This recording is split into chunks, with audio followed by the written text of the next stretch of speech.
Hi viewers, இன்றைக்கி நம்ம temporary சுவிட்ச் போர்டு கனெக்ஷன் எப்படி பண்ணுறதுன்னு தான் பார்க்க போகிறோம்.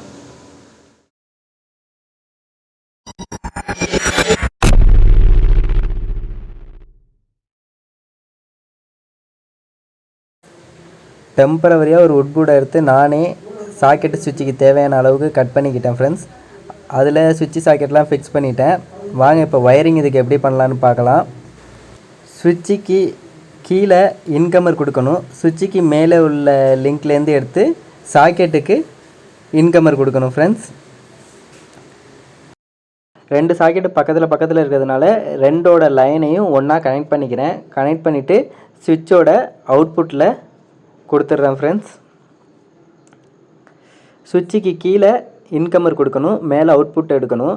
அப்போ சுவிட்சோட மேலே உள்ளதுலேருந்து சாக்கெட்டோட எல்லுன்னு இருக்கிறதுல ஒரு ஒயரை முறுக்கிங்க. அதுலேருந்து இன்னொரு ஒயரை எடுத்துகிட்டு போய் இன்னொரு எல்லில் கனெக்ட் பண்ணிங்க. நான் உங்களுக்கு மொத்தமாக கனெக்ட் பண்ணிவிட்டு கடைசியாக ஒரு டைம் சொல்லி காமிக்கிறேன். நம்ம இதுக்கு முன்னாடியே ஒரு பதிவு போட்டிருக்கோம். அந்த பதிவில் ஒரு சாக்கெட் ஒரு சுவிட்ச் எப்படி கனெக்ட் பண்ணுறதுன்னு போட்டிருப்போம். அந்த வீடியோ பார்க்கலைன்னா பார்த்துக்கோங்க. அதே கான்செப்ட் தான். அதில் ஒரு சுவிட்சு சாக்கெட் எப்படி பண்ணுறதுன்னு போட்டிருக்கோம். இது அப்படியே டபுளாக பண்ண போகிறோம். இப்போ லைனை எப்படி ஒன்றையும் கனெக்ட் பண்ணி சுவிட்சில் கொடுத்தோமோ நியூட்ரலை டைரெக்டாக எடுத்துகிட்டு வந்து எண்ணுன்னு சாக்கெட்டில் கொடுத்துருக்கிறதுல கனெக்ட் பண்ணிவிட்டு எதுக்கெல்லாம் எண்ணு போட்டிருக்கோ அதெல்லாம் கொண்டு போய் கனெக்ட் பண்ணிங்க. இப்போ எங்கள் 3 சாக்கெட் இருக்குது. ஒரு 16 ஆம் சாக்கெட்டு, 2 6 ஆம் சாக்கெட் இருக்குது. இப்போ நான் ஒரு 16 ஆம் சாக்கெட்டில் கனெக்ட் பண்ணி 2 6 ஆம் சாக்கெட்டில் உள்ள நியூட்ரலோட கனெக்ட் பண்ணிக்கிறேன்.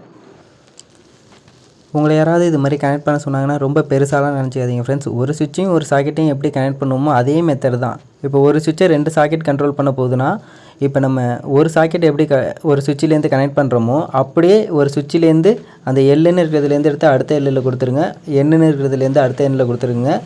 மேலே இருக்கிறது எர்த்து ரெண்டையும் லூப் பண்ணிங்க. வர்ற இன்கமர் எடுத்து அப்படியே ஜாயின் பண்ணிங்க.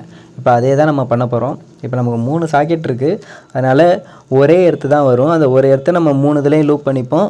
நியூட்ரலும் அதே மாதிரி ஒரே நியூட்ரல் தான் வரும். அதையும் 3 இதில் ஒன்றா லூப் பண்ணிப்போம். வர்ற ஃபேஸை மட்டும் நம்ம சுவிட்சில் மாற்றி கொடுத்துக்கணும் ஃப்ரெண்ட்ஸ். ஏன்னா ஒரு ஃபேஸு தான் உள்ளே வரும் சர்க்கியூட்டுக்கு. அந்த ஒரு ஃபேஸை சுவிட்சுக்கு கீழே கொடுத்துட்டு அதுலேருந்து இன்னொரு ஒயர் லூப் போட்டு எடுத்துகிட்டு போயிட்டு கீழே உள்ள சுவிட்சுக்கு இன்கமராக கொடுத்துட்டு அவுட்புட்டை மட்டும் நம்ம மாற்றி எடுத்துக்க வேண்டியதான். எந்தெந்த சுவிட்சில் எந்தெந்த சாக்கெட் கனெக்ட் ஆகணும்னு இப்போ பாருங்கள். நான் கடைசியாக உங்களுக்கு காமிக்கிறேன். நியூட்ரல் தான் கனெக்ட் பண்ணிக்கிட்டு இருக்கேன் ஃப்ரெண்ட்ஸ். இப்போ 16 ஆம் சாக்கெட்லேருந்து நியூட்ரலை கனெக்ட் பண்ணிட்டு போய் 6 ஆம் சாக்கெட்டில் கொடுக்குறேன் பாருங்கள். இதுதான் சர்க்கியூட். ஒரு உட் போர்டு அதுக்கேற்ற மாதிரி நான் ரெடி பண்ணிட்டேன். ஒரு எர்த் ஒயர், ஒரு நியூட்ரல் ஒயர், ஒரு ஃபேஸ் ஒயர் இருக்குது பாருங்கள். இப்போ சுவிட்சுக்கு இன்கமர் கனெக்ட் பண்ணுறேன் ஃப்ரெண்ட்ஸ். ரெட் கலர் ஒயர் தான் இன்கமராக வந்துச்சு. அதை சுவிட்சுக்கு கீழே நான் கனெக்ட் பண்ணிட்டேன்.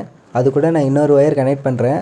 அது எதுக்குன்னா இந்த சைடில் இன்னொன்று இருக்குது பாருங்கள். கீழே தான் சுவிட்ச் இருக்குது. அதுக்கு சைடில் வந்து இண்டிகேட்டர் செட் பண்ணியிருக்கேன். இண்டிகேட்டரில் வந்து இன்கமரை தான் கொடுக்கணும். அப்போ தான் இண்டிகேட்டர் எப்போதுமே வந்து கரண்ட்டு இருக்கும்போது இண்டிகேட்ரு அதோட வேலையை பார்த்துக்கிட்டு இருக்கும். நம்ம அவுட்புட்லேருந்து கொடுத்தா சுவிட்ச் ஆன் பண்ணால் தான் இண்டிகேட்டர் எரியுதா இல்லையான்னு தெரியும். அதனால் நான் இன்கமர்லேருந்து கொடுக்குறேன். அதுலேருந்து ஒரு லூப் எடுத்துகிட்டு வந்து சுவிட்சுக்கு கீழே உள்ள 6 ஆம் சுவிட்சுக்கு நான் அவுட்புட்டு கொடுத்துட்டேன். இண்டிகேட்டருக்கு நியூட்ரல் டேரெக்டாக கொண்டு போய் கனெக்ட் பண்ணிட்டேன். இங்கே பாருங்கள், 6 ஆம் சுவிட்சுக்கு எப்படி கனெக்ஷன் கொடுத்துருக்குன்னு பார்த்துங்க. சுவிட்சுக்கு கீழே இன்கமர் வந்துருச்சு. அவுட்புட் வந்து எல்லுங்கிறதுக்கு போயிடுச்சு. அதுலேருந்து ஒரு லூப் வந்து இன்னொரு சாக்கெட்டுக்கு போயிடுச்சு.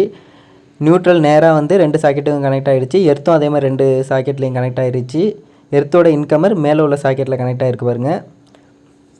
இப்போ 16 ஆம் சுவிட்சும் கீழே எப்படி கனெக்ஷன் கொடுத்துருந்தோமோ அதே மாதிரி தான் பார்த்துக்கோங்க. இப்போ பாருங்கள், கனெக்ஷன் கொடுத்து சப்ளை போட்டாச்சு. இண்டிகேட்டர் வந்து லைவில் இருக்குது, லைட் எரியுது பாருங்கள். இந்த பதிவு உங்களுக்கு பிடிச்சிருந்துச்சின்னா மறக்காமல் சேனலை சப்ஸ்கிரைப் பண்ணிங்க. பக்கத்தில் இருக்க பெல் ஐக்கானையும் கிளிக் பண்ணிங்க ஃப்ரெண்ட்ஸ்.